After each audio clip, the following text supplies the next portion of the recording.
Hi everyone, my name is Amber, welcome back to my channel. Today I'm going to be talking about the debut novels that are coming out in February. Before we go any further, I'm going to have to apologise for the storm that's happening outside. You're probably going to be able to hear it. This has been happening all day so far and it's probably going to continue, but this is the only time that I have to record. So you're going to have to put up with the wind and rain. As I've mentioned previously, I'm doing a debut showcase feature over on my blog and I thought I would bring it over to BookTube. So each month I'm going to be featuring the debuts that are coming out in the coming month and I'm going to be giving my opinions on them if I've read them already, or I'm going to tell you why I'm excited about them. I have 10 debuts to talk about for February, so let's get started. The first one is The Gravity of Us, which is a YA contemporary. I do have a review copy of this one and by the time this video goes up I've probably already read it, at least I hope so. It's about two teenage boys who bond over the fact that their families work for NASA. One of the boys, Cal, his dad is about to go on a mission to Mars, and I think it's going to be a very emotional book and I'm really looking forward to it. All the Stars and Teeth, which I did mention in my February new releases video. This one is a YA fantasy. It's about mermaids and revenge. From the synopsis, I'm getting that the main character, Amora, is the heir to a kingdom and she strikes a deal with a pirate called Bastian. They help each other out. So Amora is training to be the Master of Souls, whatever that means, and Bastian is looking for his stolen magic. I'm not so sure about the romance in this one, but I'm willing to give it a go, especially because this one's been getting a lot of hype lately. Together We Caught Fire, which is about forbidden love. I think in this one it's YA contemporary and two step siblings fall in love. I'm not entirely sure I'm going to like this one. I'm willing to give it a go, but I think the subject matter might make me a bit uncomfortable. Although I have heard that these step siblings don't become step siblings until a lot later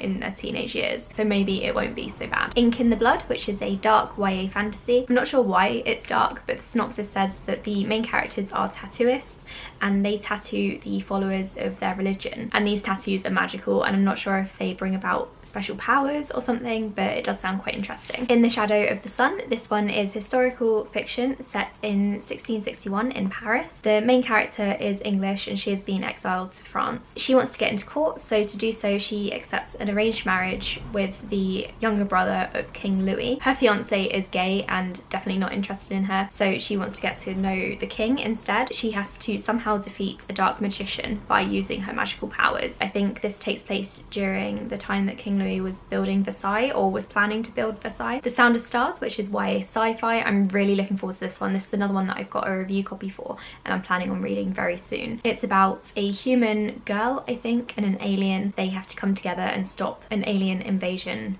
from happening on Earth. I'm really excited for this one. It reminds me of the early YA sci-fi that I used to read, so I'm hoping it's going to be good. Rebel Wing, which is another YA sci-fi. This one is sci-fi but with dragons, so I think the dragons are actually spaceships and the main character is a smuggler and also a dragon rider, which basically means that she pilots the dragon-esque spaceship. I've been really looking forward to this one, but I've been rejected every time I try to request it. I'm just going to stop now and just buy it when it comes out and give it a go. I am looking forward to it. I'm hoping it's going to be really action-packed. The Seventh Sun, which is another YA fantasy. In this world, the sun is fading. The main character is a guy who becomes the emperor after his father dies. I think the other main character is a girl who has been sort of brought forward as a potential bride. I think out of all of the other women she is chosen because they have a special connection and together they have to save the world and somehow stop the sun from dying. Glitch Kingdom, which has an awful cover and I feel quite bad for the author because it does look absolutely terrible, and honestly the publisher should really fix that because I don't think it's going to draw anyone in. This is about the daughter of an executioner and a traitorous prince, and they come together. They're trapped in a video game and they have to try to defeat a paranoid queen. I'm not really sure if they start off in the real world and then they're sucked into the video game that way and that's when they have to defeat the queen, or if they're already in some sort of fantasy world with video games and then they have to defeat the queen in the game. I'm not entirely sure, but I'm kind of curious and kind of put off by that awful cover. Finally, we have one that I'm not entirely sold on just yet, so I'm waiting for some more reviews to come out, and that is The Language of Cherries. This one is a YA contemporary slash magical realism set in Iceland. The main character has to go to Iceland for the summer. I'm not entirely sure why. She spends a lot of time painting. One of the things that she is painting is a guy called Oscar, and he comes across her on his family's orchard, and Evie starts to tell him things about her life that she hasn't even told her priest. I'm not really sure where the magical realism comes in. I'm not sure if if perhaps Evie starts painting Oscar before she's met him, or the synopsis also says that Oscar uses music to comfort Evie, so maybe the music has some sort of magical element to it. But like I said, I'm not entirely sold on this one, so if any of you have read it, let me know what you thought in the comments below,